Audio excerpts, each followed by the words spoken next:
He's the horror hunter from Down Under. He will go in search every week of the best and worst in horror movies throughout the month of October. His mission? Don't come back until he's found some of the best and worst putrid piles of horror goodness you could ever imagine.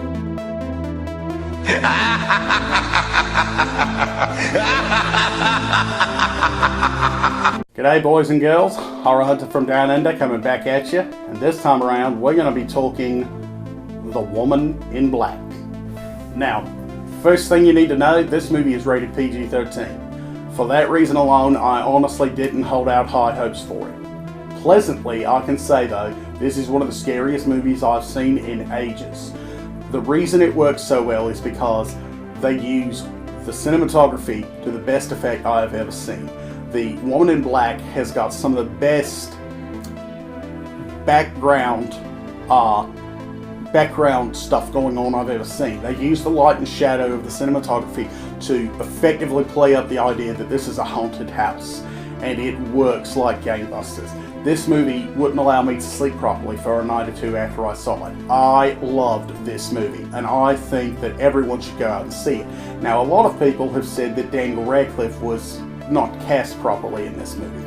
I highly disagree. I think that it's a perfect role for him. The Harry Potter actor has proved, I think, that he can do stuff well beyond Potter, and I think this was a great step going forward for him.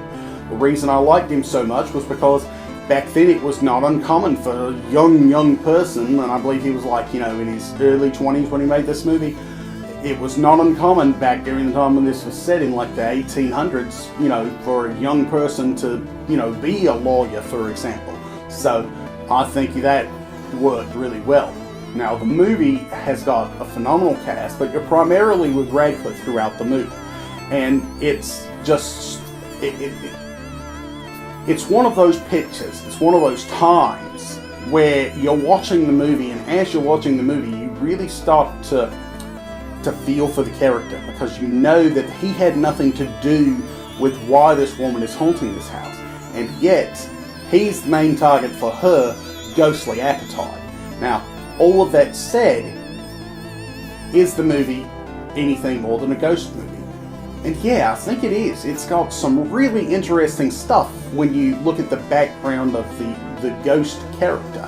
The ghost character is probably one of the more better written villain characters of the last few years, and the reason she's so good and so well written is because they focus on what drove her to where she's at. What made her this vengeful spirit, and it's an interesting backstory. I don't want to spoil it here because this is definitely one you're going to want to check out for yourself.